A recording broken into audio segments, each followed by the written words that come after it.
potassium levels are high, that basal potassium secretion is going to be a little bit higher. That's what it's saying. That's independent of aldosterone. Now, the second factor, of course, is aldosterone. If aldosterone levels are high, then these principal cells are going to actively reabsorb more salt in exchange for potassium.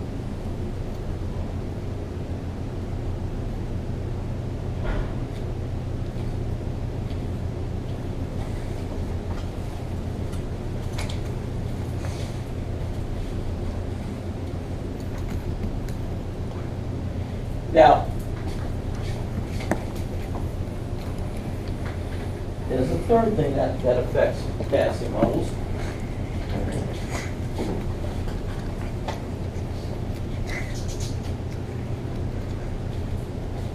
And that's the pH of the blood. When the hydrogen ion concentration is high within the blood, then some of that hydrogen ion shifts into cells. In other words, from the extracellular fluid compartment into cells in exchange for potassium. Okay. So when the pH is low, hydrogen tends to shift into cells in exchange for potassium. So serum potassium levels can increase. I'll give you an example. It's very common for someone to come into the emergency room with diabetic ketoacidosis. Okay? And their pH may be very low.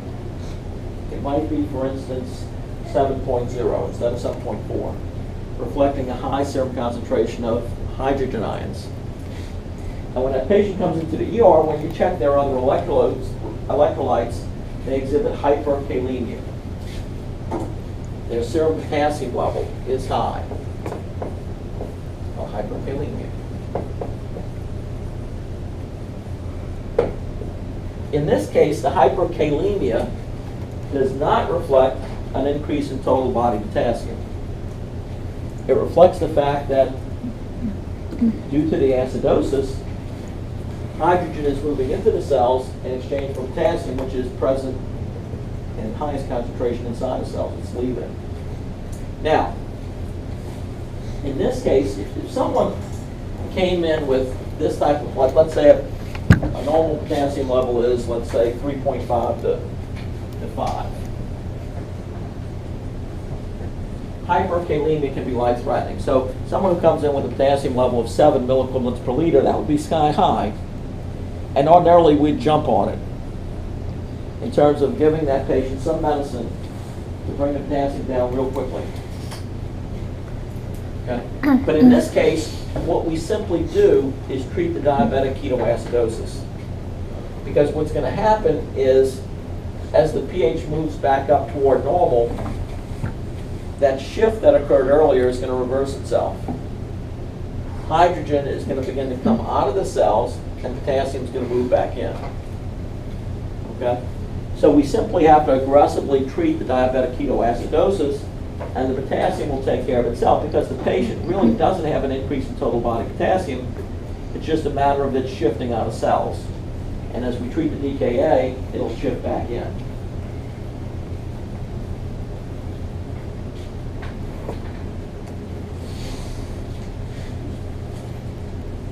Okay, what about hypokalemia? You know, disorders of potassium are essentially life-threatening. We said normal potassium is about 3.5 to 5. If your potassium falls too low, particularly if it starts to fall below 3, you can be at risk for life-threatening arrhythmias, like VTAC, VFib. Okay? Now, so when potassium levels begin to fall too low, there are special groups of cells. There's a special group of cells called intercalated cells within the collecting duct that reabsorb potassium in exchange for hydrogen ions. Okay? So that instead of, so we're going to hold on to potassium in exchange for secretion of hydrogen. So patients who become hypokalemic oftentimes develop a metabolic alkalosis. There's a loss of hydrogen. Their pH climbs. Let's see what happens here. This would be an intercalated cell. Here's an apical surface facing the lumen where filtrate is traveling. In the case of hypokalemia, look here, there's an apical hydrogen potassium ATPase pump that absorbs the potassium in exchange for secretion of hydrogen. Okay?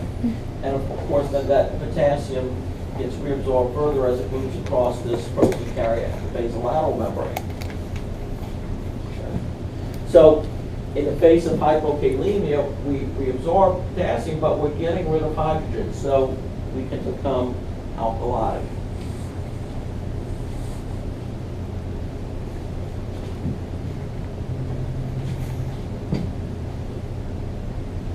All right. Last thing we talk about with respect to the kidneys is vitamin D. Cholesterol from our diet.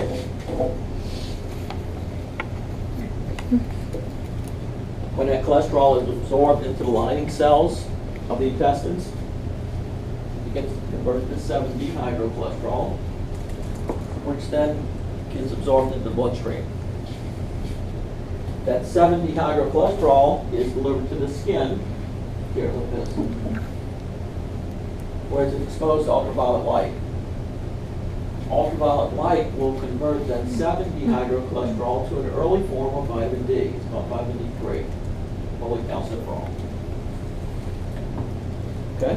Now this cholecalciferol is going to eventually enter into the bloodstream, and it's going to be carried to the liver, where it's hydroxylated. So it becomes 25-hydroxy vitamin D3. It leaves the liver in this form, travels to the kidneys. And in the kidneys, it can undergo a second hydroxylation. It can become 1,25-dihydroxy vitamin D3, which is the active form of vitamin D, the most active form of vitamin D. What does vitamin D do?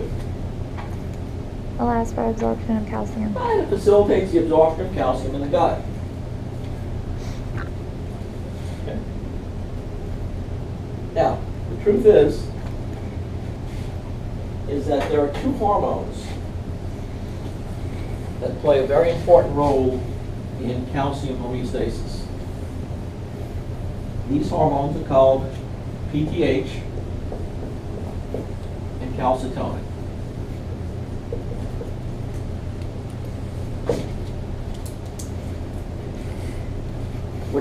What organ am I drawing right here? Look at this. I'm going to draw something on this. What is that? Thyroid gland. Yeah. Now, if you were to take the thyroid gland and turn it around, flip it around, so that you see the posterior face of it, you'll see embedded within the posterior part of the thyroid gland these four smaller glands that are called parathyroid glands.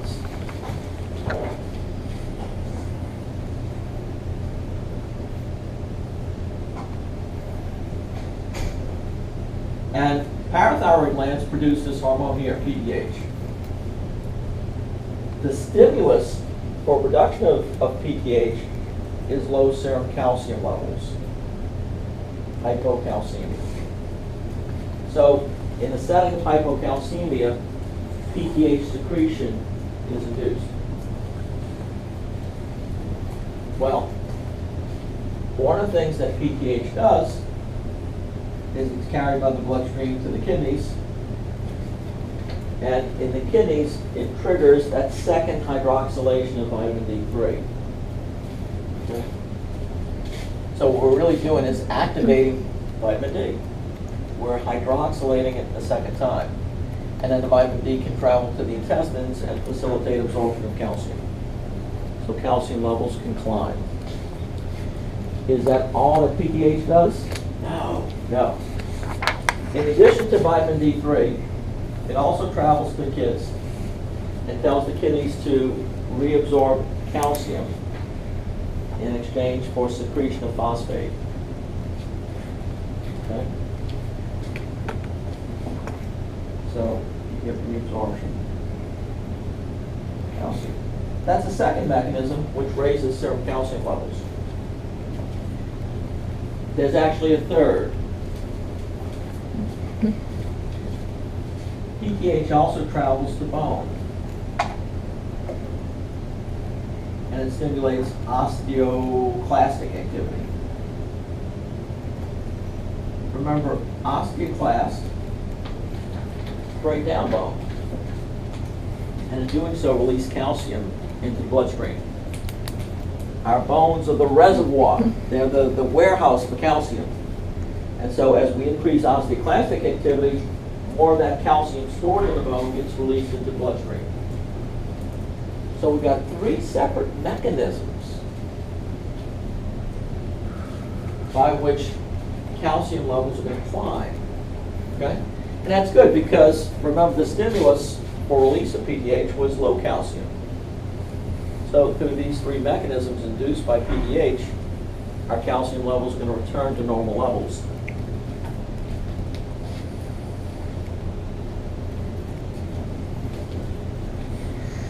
You know, when people are admitted to a hospital, we generally do 2 or 3 blood tests almost automatically. We'll do a CBC, we'll do a chemistry profile, and sometimes we'll do a PT and a PTT, particularly if they're undergoing surgery. So, and it's not uncommon that all 3 of these tests are perfectly normal and everybody's happy.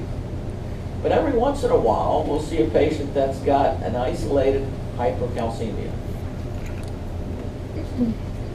Their calcium level, let's say normal is up to 10.5, it's 12.2. What do you think the most common reason is for that hypercalcemia? Well, it's not it's a tumor. It's an adenoma. It's not an adenocarcinoma. It's a parathyroid adenoma. Nowadays, our laboratories are so sensitive that the calcium level climbs before that tumor gets big enough to appreciate on physical exam. So when you see an isolated high calcium level, the most common cause is a parathyroid adenoma. One of those 3 glands is producing cells that are dividing at an abnormally rapid rate. Now, it's generally not malignant, meaning those cells aren't going to break loose and metastasize somewhere else, but you still have to take care of it because it's producing very high calcium levels. Calcium levels climb too high, these people will start diuresing. It acts as a diuretic. So, just too much PTH. That's the story there. Now, PTH and calcitonin are a little bit like insulin and glucagon. You know, these are counter-regulatory hormones. It's the yin and the yang. Where is calcitonin produced? Well, it turns out that calcitonin is produced by cells within the thyroid gland. Not the parathyroid, but within the thyroid. If I were to slice through the thyroid gland, I would see that the thyroid gland is made up of 1 million tiny follicles, little spherical components. Okay? That would be easy to visualize under a microscope. In fact, you have an AP1. So you see all these tiny little spheres that are surrounded by what we'll call follicular cells that make up a simple cuboidal epithelium. So here's a simple cuboidal epithelium surrounding the follicles. And so these follicular cells, what they're doing is they're producing thyroid hormone. And that's good. That's what they do. That's how they roll. But if you look closely, there are cells that are surrounding the follicle that are a little bit bigger. They're not cuboidal. We call these cells parafollicular cells because they're hanging around the follicles.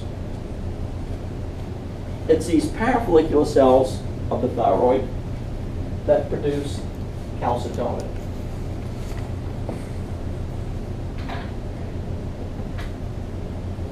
Okay. The stimulus for production of calcitonin is high calcium levels within the blood, hypercalcemia. What does calcitonin do? Well, it targets bone also. But in response to calcitonin stimulation, we increase osteoblastic activity. We build new bony matrix, and we take calcium from the blood and deposit it inside of that matrix. So we lower calcium levels. That's the yin and the yang.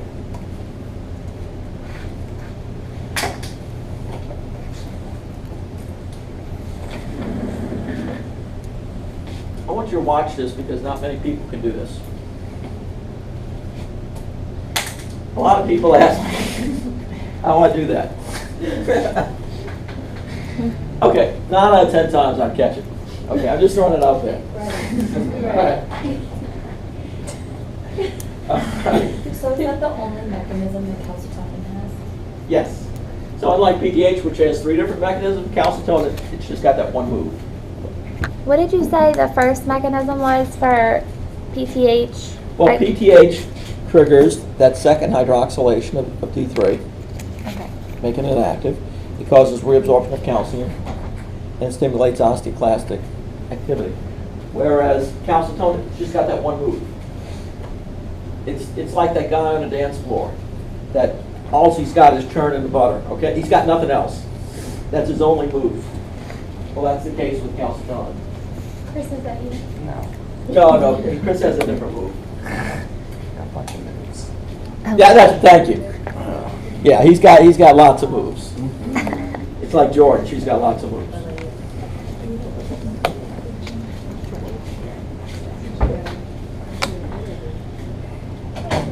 Maybe you should hang out with your cat. Oh, really? You know, in a hospital setting, we have to be careful, we have to be judicious when we give IV fluids, because we don't want to disrupt the osmolarity of the plasma. If we give too much, for instance, one type of IV fluid is called D5W. It's got 50, in a liter, it's got 50 grams of glucose. So 5% glucose, that's why it's got D5. Another name for glucose, by the way, is dextrose. So it's 5% dextrose. But otherwise, it's dissolved in just pure water. If we give somebody too much D5W, what can happen to their serum sodium level? It goes down. It goes down. It's too much free water. If we want to give them an isotonic solution, a solution that has the same osmolarity of plasma, we give something called normal saline.